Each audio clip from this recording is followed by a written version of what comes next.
그랬듯이 힘겹게 하루를 시작하셨는지 모르겠습니다. 오늘 함께 우리가 나눌 말씀은 우리 표 꿈꾸는 그 청지기들이 나중에 마주하게 될 마지막 결론. 우리가 꿈꾸는 청지기가 됐을 때, 그렇게 살았을 때 어떤 결론을 마주할 것인가를 제가 미리 좀 시간을 좀 당겨가지고 그 결론을 먼저 조금 살펴보는 시간을 가지려고 합니다. 자, 오늘 말씀의 배경은 골로새 교회죠. 골로새 교회인데 골로새 교회는 바울이 개척한 교회는 아닙니다. 바울이 교회를 많이 개척했지만 골로새 교회는 아니에요. 에바브라라고 하는 사람이 개척한 아주 작고 어린 교회입니다. 이제 금방 만들어진 신생 교회예요. 그런데 이 교회가 만들어진 이 골로새라고 하는 지역은 아주 지독한 우상 숭배 땅이었습니다. 그러니 이 골로새 교회에 금방 예수 믿은 사람들이 신앙생활 하기가 쉽지 않았겠죠. 어려웠어요. 굉장히 어려웠어요. 신앙생활하면 옆에서 붙어가지고 자꾸 거짓말하고 유혹하고 꼬시고 신앙생활 못하도록 방해하는 일들이 참 많았습니다. 그런 상황에서 바울이 이제 어린 교회를 향해서 그 모든 거짓되고 어그러진 그 모든 말들과 유혹으로부터 너희가 떠나야 된다. 절연하게 떠나야 된다. 그리고 예수 안에서 행동하고 뿌리를 내리고 자라가야 된다. 그 권면이, 그런 내용들이 골로새서 이 말씀의 내용입니다. 이렇게 골로새 교회를 위한 하나님의 도구로 사용된 이 바울에 관해서 오늘 성경이 그가 어떤 사람이다라고 기록하느냐 하면 우리 모두가 한번 눈여겨보고 곱씹어 봐야 할 꿈꾸는 자의 모습이 거기에 나옵니다. 29절 마지막 절 한번 보시겠습니까? 복음을 전하는 바울의 태도가 너무 잘 나타나죠. 어떻게 합니까? 이를 위하여 내가 복음을 전하기 위해서 내 속에서 능력으로 역사하시는 이 역사를 따라 어떻게 해요? 힘을 다하여 수고했다. 바울이. 꿈꾸는 자는 이렇게 사는 거예요. 이렇게 사는 거예요. 권하고 가르쳤던 그 수고와 힘씀이 나의 어떤 열정으로 나오는 이야기가 아니라 된 것이 아니라 내 속에서 능력으로 역사하시는 하나님께 내 자신을 맡긴 결과 주께서 나를 그렇게 일하도록, 너희를 위해서 그렇게 일하도록 하나님께서 나를 사용하셨다. 그 이야기를 하고 있는 거예요. 여러분, 바울이 어떤 사람입니까? 정말 바울 같으면요, 명함 하나 가지고 지중해 세계를 그냥 명함 하나 가지고 먹고 마시고 배 타고 차 타고 말 타고 소 타고 이거 공짜로 다 할 수 있는 사람이 바울이에요. 명함 하나면 충분한 사람입니다. 명함. 돈도, 현금도 필요 없어요. 신용카드도 필요 없어요. 나 바울이라는 사람이요. 오, 바울. 끝나는 거예요. 그 정도의 사람이었어요. 많은 지식, 놀라운 언변, 화려한 경력, 금수저가 아닌 다이아몬드 수저죠, 바울은. 그런데 바울이 뭐라고 고백합니까? 복음은 내가 가진 이러한 유려한 배경과 환경으로 복음이 증거되는 것이 아니라 우리 속에 역사하시는 그 하나님의 능력을 힘입을 때 복음은 증거된다. 그렇게 이야기를 하거든요. 꿈꾸는 자는 청지기라 그랬죠. 청지기가 어떤 정신을 가지고 삽니까? 하나님의 뜻, 그죠? 하나님의 뜻. 그 다음에 하나님의 소유, 하나님의 것. 세 번째는요, 이 모든 것을 잘 사용했나 못 사용했나 마지막에 뭐가 있습니까? 하나님과의 셈이 있다 그랬죠. 결산. 청지기는 내가 주인이 아닌 거예요.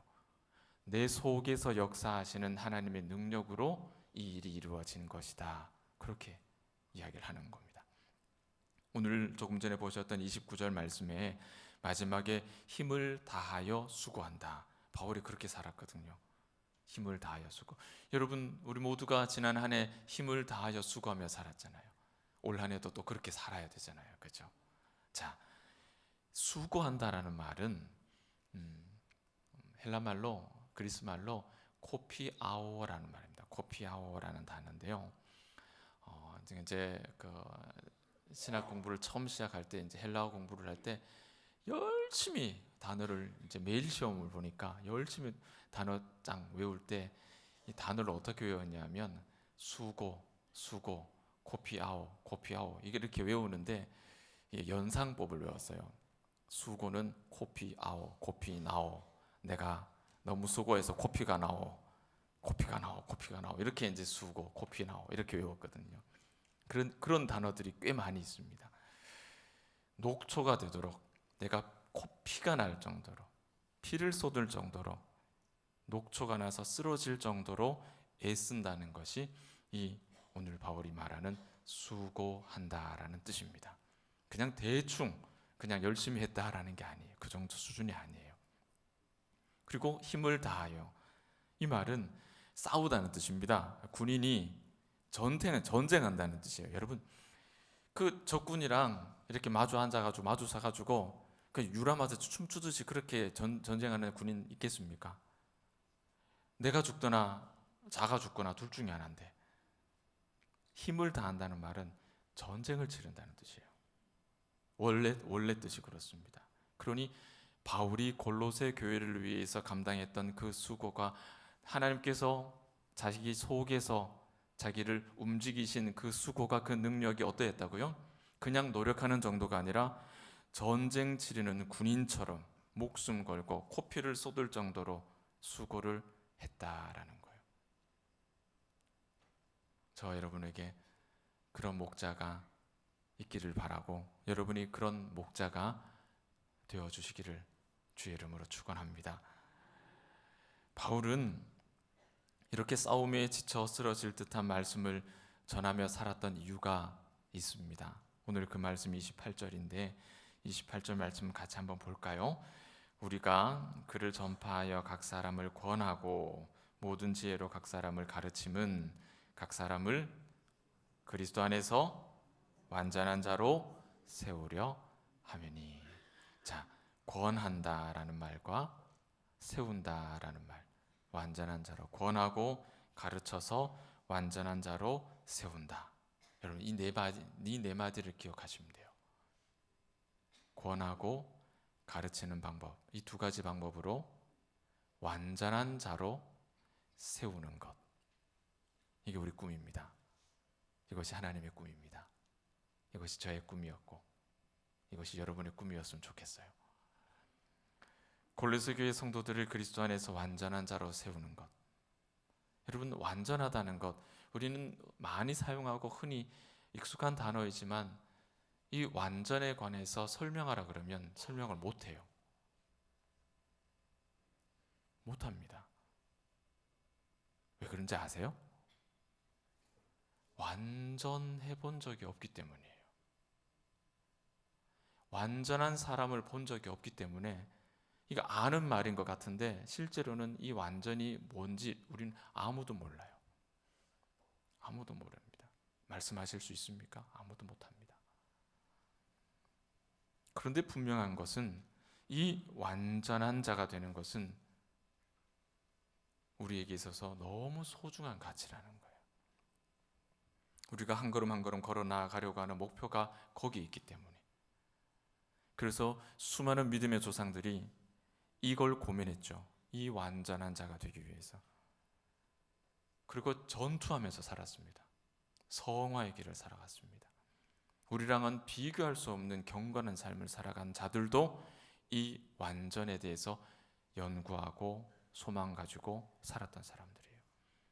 그리고 이 사실은 시대를 초월해서 오늘 저에게도 여러분에게도 우리가 예수를 믿는 신자로 살아가는 가장 중요한 가치가 바로 여기 있음을 저는 확신합니다.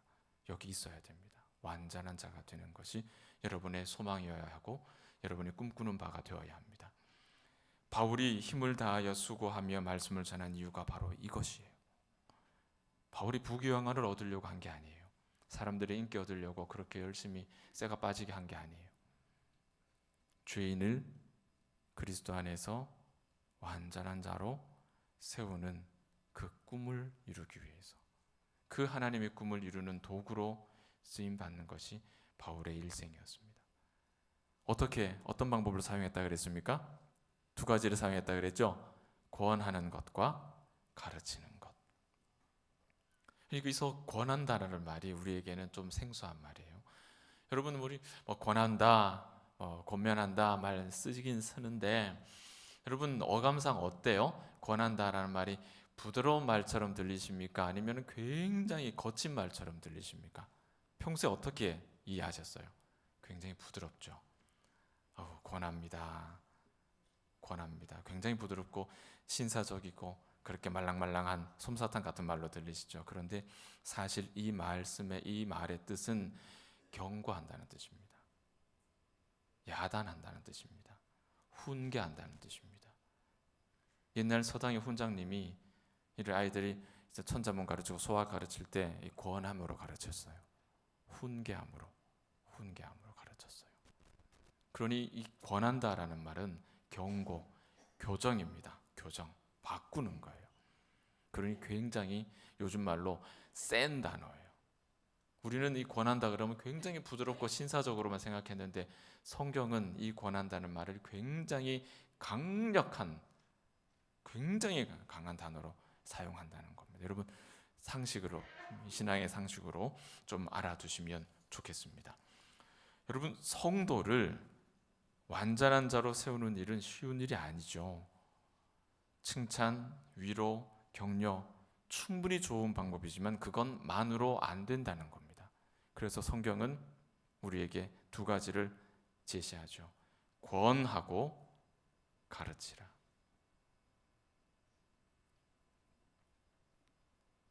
그 이유는 분명합니다. 왜냐하면 우리가 근본적으로 죄인이기 때문이에요. 근본적으로 우리가 죄인이기 때문이에요. 죄인인 우리는 비록 하나님이 주시는 권면조차도 그렇게 달갑게 여기지 않거든요. 하나님의 권면도 불편한데 하물며 사람이 권할 때 그 말을 우리가 마음속에 제대로 담으려 하겠습니까? 권면이라는 것은 사람에게는 태생적으로 불편한 일이었습니다. 그런데 성경은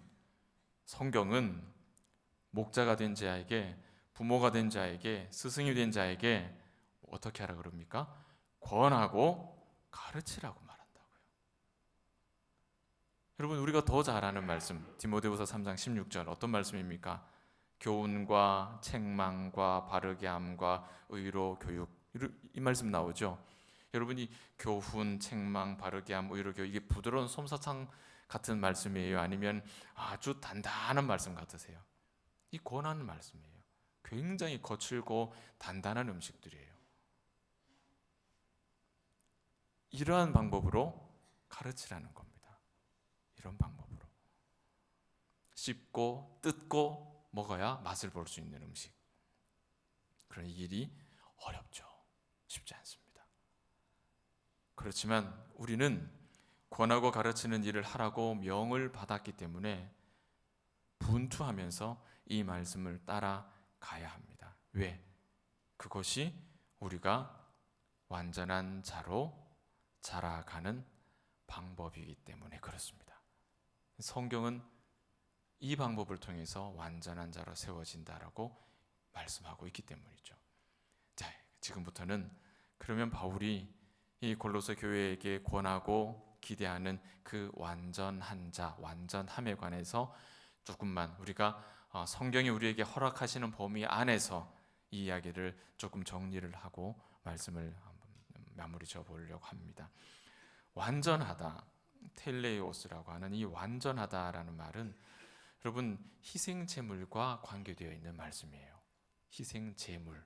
자, 제물 나왔으니까 그러면 뭐겠습니까? 이게 제사 용어겠죠. 제사입니다. 제사 용어. 제사에 사용되는 희생제물과 이 완전이라는 말이 연결되어 있어요. 자, 이렇게 됩니다. 그러면 하나님께 드리기에 문제가 있는 제물입니까? 문제가 없는 제물입니까? 저는 어려운 거 질문 안 드리는데 그만 겪어도 모르십니까? 문제가 있는 제물입니까? 문제가 없는 제물입니까?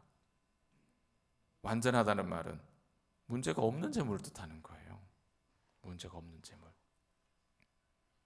하나님 보시기에 결격 사유가 없는, 흠이 없는 재물, 하나님이 제사에 드릴 수 있도록 오케이 허락하신 재물이라는 뜻이에요. 그게 완전이에요. 완전하다는 말의 근본적인 의미는 이런 의미입니다. 그러면 하나님께서 우리에게 이런 완전함을 요구하신다 할 때, 그럼 우리에게 어떤 의미가 되겠습니까? 우리의 삶이 하나님께 바쳐지는 거룩한 제물이 돼야 된다, 이 말씀이거든요. 그 말씀을 로마서 12장 1절에서는 어떻게 표현했습니까? 너희 몸을 하나님이 기뻐하시는 거룩한 산제물로 드리라, 이렇게 표현되어 있다고요. 이게 완전이에요. 이게 완전. 우리 삶을 하나님이 받으실 수 있을 만한 흠이 없는, 하나님 보시기에 문제가 없는 그런 제물의 삶으로 드리는 것이 하나님은 오늘 우리에게 말씀하시는 완전한 자로 세우겠다라는 하나님의 꿈이라고요. 우리를 향한 그 꿈이. 자, 여기까지는 우리가 충분히 머릿속으로 다 이해가 되죠. 이론적으로 다 이해가 됩니다. 아, 완전 흠이 없는 신자의 삶을 하나님께서 받으신다, 그런 삶을 살아라, 여기까지 문제가 없잖아요. 그런데 여기서 이제 문제가 발생하기 시작합니다. 하나님께서 요구하시는 완전의 의미도 알았어요. 무슨 뜻인지, 성경이 설명하는 완전함이 뭔지 알았어요. 그리고 우리에게 뭘 기대하시는지도 이제 알았어요. 자, 하나님이 말씀하신 완전과 그 완전하게 변해가야 되는 우리의 삶을 두 가지를 딱 놓고 보세요. 여러분, 잘 어울립니까? 아니면은 이거 둘 사이에 해결되지 않는 간격이 보이십니까? 잘 어울립니까? 잘 어울리세요? 여러분, 완전한 삶을 지금 살고 계세요? 그렇다면 잘 어울릴 겁니다. 그러나 그렇지 못하다면 이거 도무지 가까이 가고 싶은데 가까이 가질 않는 거예요. 접근이 안 되는 겁니다. 내 삶이 하나님이 요구하시는 그 완전함에 접근이 안 되는 거예요. 왜? 내가 죄인이니까. 우리가 죄인이니까. 어떻게 거기에 접근이 가능하냐고요, 우리가. 이 문제가 생기는 겁니다. 애당초 원죄를 가지고 있는 이 죄인이 완전함에 도달할 수 있을까? 이 질문이에요. 근본적인 질문이에요. 날마다 양손에 송곳을 들고 푹푹푹 찔러가면은 피가 펑펑펑 쏟도록 하면, 매일매일 그렇게 살면 우리가 완전함에 이를 수 있을까요? 여러분, 있을까요? 이 문제, 이 어려움 때문에 신앙생활하는 많은 신자들이 함정에 빠져요. 어떻게 인간이 완전할 수 있어?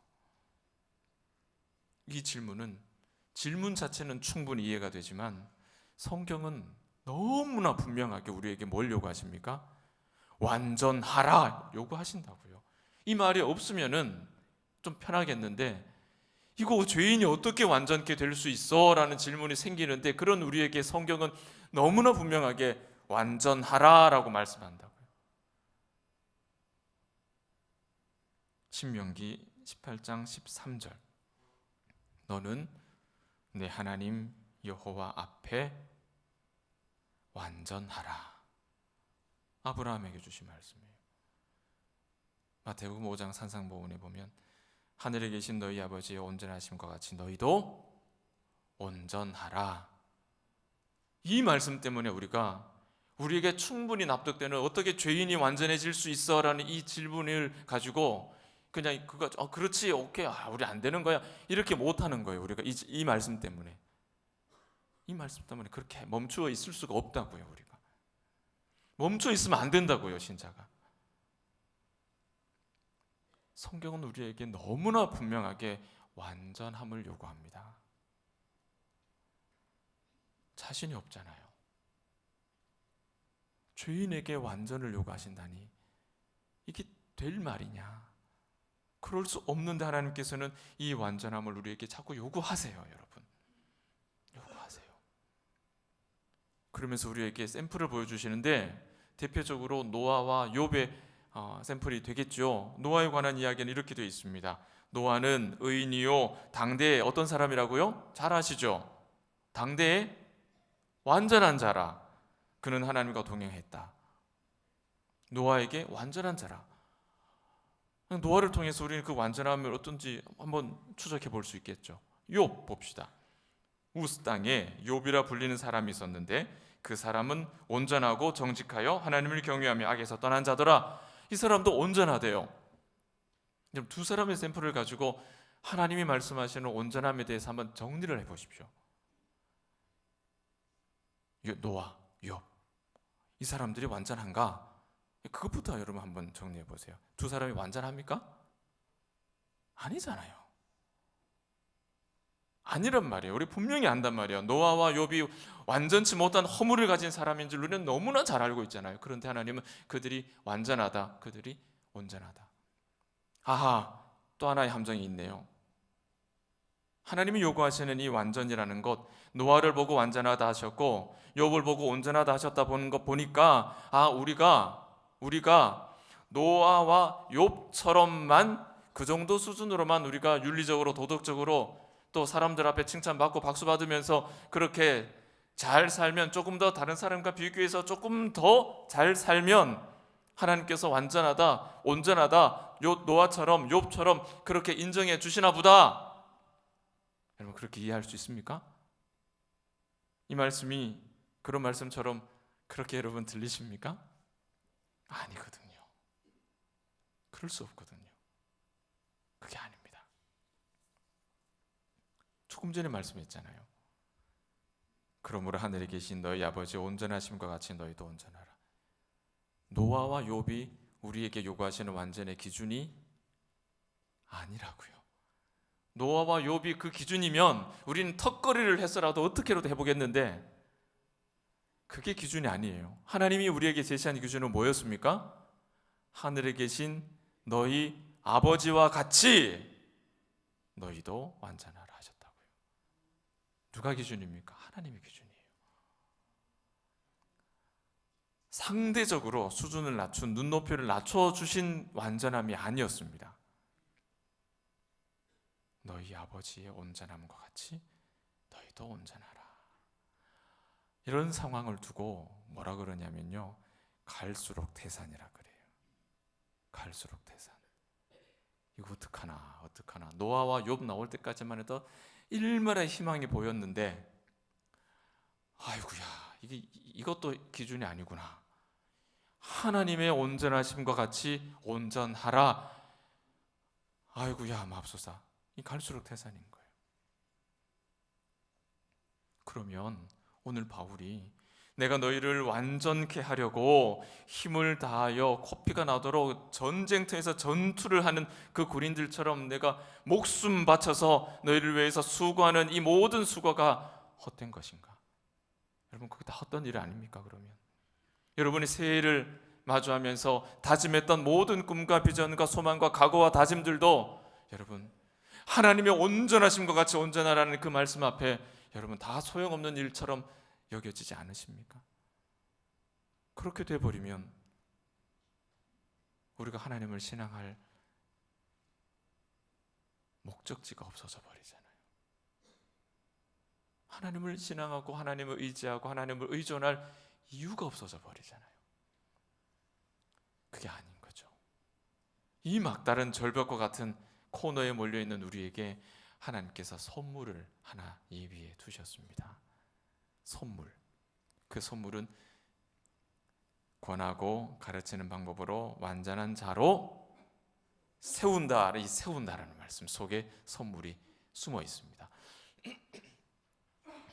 이 세운다라는 말은요, 그 두 가지 단어가 이렇게 붙어서 있는 이제 합성어인데, 단순히 사람이 이렇게 서 있는 그런 서는 뜻이 아니에요. 그런 뜻이 아니고 설 수 없는 자를 설 수 있도록 해주는 거예요. 일어날 수 없는 자를 일어나도록, 이 사람이 일어날 수 없는 자가 일어나려면 뭐가 필요합니까? 누군가가 세워줘야 되잖아요. 그거 얘기하는 거예요. 그거 얘기하는 거예요. 에베소서 5장 27절을 보면 자기 앞에 영광스러운 교회로 세우사, 자기 앞에, 내 앞에 영광스러운 교회로 세운다는 겁니다. 세운다. 누가요? 이 자기라고 하는 이 사람이, 이 존재가 내 앞에 영광스러운 교회로 세운다. 세우사, 티나 주름 잡힌 것이나 이런 것들이 없이 거룩하고 흠이 없게 하려 하심이라, 이렇게 말씀합니다. 이 말씀이 오늘 우리가 읽은 골로새 말씀과 똑같은 내용이에요. 똑같은 내용이에요. 우리가 좀 전에 말했던 완전한 그 개념과 같은 개념이 나오죠. 티나 주름 잡힌 것이나 이런 것들이 없이 거룩하고 흠이 없는 것, 이것이 완전한 모습이죠. 이게 완전한 모습이에요. 그렇게 완전한 모습으로 세워질 수 있는 원동력, 힘이 어디에서 나오느냐? 자기 앞에 영광스러운 교회로 세우겠다라고 하시는 거예요. 세우겠다. 왜 우리가 문제가 풀어지지 않냐 하면은, 내가 서야 되는데 어떻게 죄인이 서냐라고 고민하니까 문제 해결 안 되죠. 성경은 뭐라고 합니까? 죄인이 설 수가 없다고 얘기를 해요. 그러니 누가 세운다고요? 내가 내 앞에 이 주름진 것들을 다림질해서 주름을 쫙 펴고 흠이 없는 영광스러운 교회로 누가요? 내가 세우겠다 하신다고요. 이게 복음이에요. 이것이 복음입니다. 죄인이 어떻게 완전한 자가 될 수 있습니까? 내가 서려고 하니까 안 되죠. 불가능한 방법이죠. 하나님은 그렇게 하지 않습니다. 누가 세웁니까? 그렇게 세워지는, 우리가 완전한 자가 되는 힘은 어디에 있습니까? 그분이 우리의 허물을 사하시고 세우신다는 거예요. 이것이 구원이죠. 이것이 복음이죠. 우리를 완전하게 하시는 궁극적인 힘, 누가 그렇게 만드시느냐? 세우시는 분이 바로 하나님이시다. 이것이 우리에게 주신 선물이에요. 막다른 골목에서 하나님은 뭘 요구하시는 줄도 알겠고, 이게 우리한테서 안 된다는 것도 알겠는데, 이거 어떻게 해야 됩니까? 어떻게 해야 됩니까? 그럼 내 수고와 애씀이 다 헛된 것입니까? 고민하고 절벽 앞에 서 있는 우리에게 하나님 선물을 내밀죠. 네가 서는 게 아니야. 네가 설 수 있는 게 아니야. 내가 너를 세울 거야. 내가 너를 그렇게 세울 거야.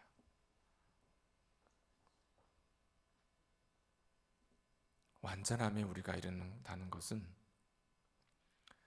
우리가 어떤 일을 열심히 해서 그 조건을 만족시켜서 이루어내는 게 아닙니다. 세우는 분이 계시기 때문에 우리가 그분을 힘입어서, 내 속에서 역사하시는 그 능력을 힘입어서 수고하는 자의 힘을, 도움을 받아 우리가 서는 거예요. 주께서 우리를 위해서 그렇게 수고하셨고, 우리의 목자들이 우리를 위해서 그렇게 수고했고, 이제 여러분 이웃을 위해서 그렇게 수고하는 것, 그것이 순전한 사귐이겠죠. 우리는 설 수가 없는 자들입니다. 우리는 스스로 완전에 도달할 수가 없는 사람들이에요. 그런데 성경은 허물과 죄와 실수로 얼룩진 이 땅의 모든 교회들, 모든 신자들, 설 수 없는 자들을 다시 일어서게 하는 분이 계시다라고 말씀합니다. 그분이 예수 그리스도십니다. 우리는 오늘 이 말씀을 통해서 예수 그리스도께서 그분의 몸된 교회인, 그의 신부인 우리를 사랑하셔서 그렇게 될 수 없는 자들임에도 불구하고 완전함에 이르도록 우리를 세우시는 방법, 권하고 가르치는 방법, 이 땅에서는 권하고 가르치는 방법, 제가 여러분을 권하고 여러분을 가르친 것처럼 그 방법, 저 하늘에서는 어떻게 해요? 죄인을 위하여 자기 자신을 주시는 방법, 그 육체의 죽음을 통해서 우리를 그분의 정결한 신부로 세우신다라는 이 구원의 이야기를 다시 들을 수 있습니다. 말씀을 맺습니다. 사랑하는 우리 봉도의 가족 여러분, 여러분들이 완전에 도달할 수 있어야 됩니다. 있기를 바라는 게 아니고요, 완전에 도달하셔야 됩니다. 반드시 완전함에 도달하셔야 됩니다.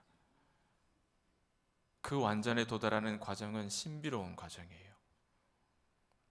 하나님의 것이기 때문에, 하나님의 역사이기 때문에, 하나님의 몫이기 때문에 까마득히 멀어 보일 수 있어요.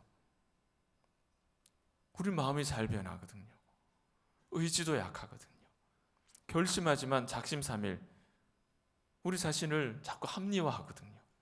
정결하지도 못하거든요. 정직하지도 못하거든요.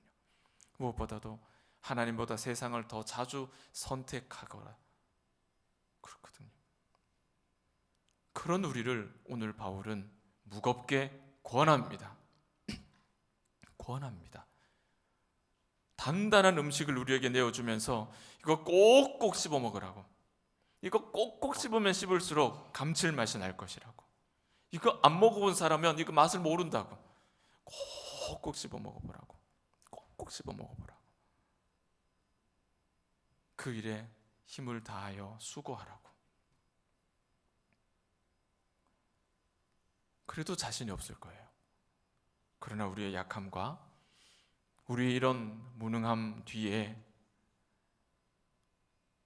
우리의 이런 부족함에도 불구하고 우리를 완전함을 향해서 계속해서 이끌어 가시는, 그리고 자신의 모든 것을 쏟아 주시는 예수 그리스도께서 계신다라는 것, 그 사실을 꼭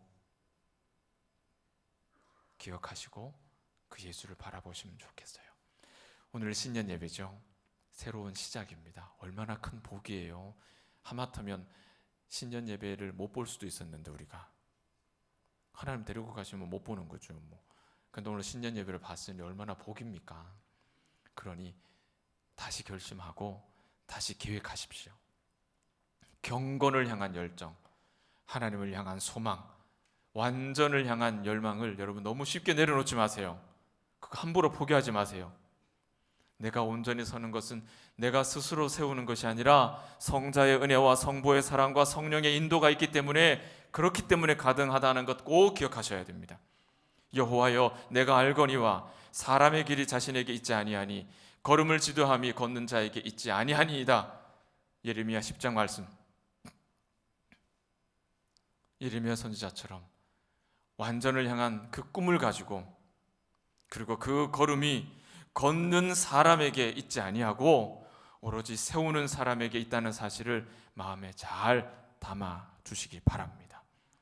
물 위에 물 받아놓고 그 위에 아무리 내가 감격하고 눈물을 절절절 흘리면서 고백했던 그 은혜를 아무리 새겨보십시오. 그 은혜가 남아있나? 다 사라집니다. 손가락이 지나가는 순간 사라집니다. 여러분에게 은혜가 남아있습니까? 여러분에게 은혜가 남아있습니까? 은혜는 물 위에 새기는 게 아니고, 말씀드렸잖아요. 여러 번 말씀드렸잖아요. 지워지지 않는 우리 마음의 신비에 철필로 새기는 거예요. 거기에 피가 맺히고 흉이 질 때, 그래서 은혜가 사라지지 않고 내 안에 남아있는 거예요. 하나님께서 우리를 사랑하셔서 죄인들을 완전한 교회로 세우려 수고하고 힘을 다하셨음을 기억하시고, 올 한 해도 그 꿈을 포기하지 않는 봉덕의 가족들, 그 선한 능력을 바라보고 의지하는 봉덕의 모든 가족들 되시기를 예수님의 이름으로 축복합니다. 기도하겠습니다. 살아계신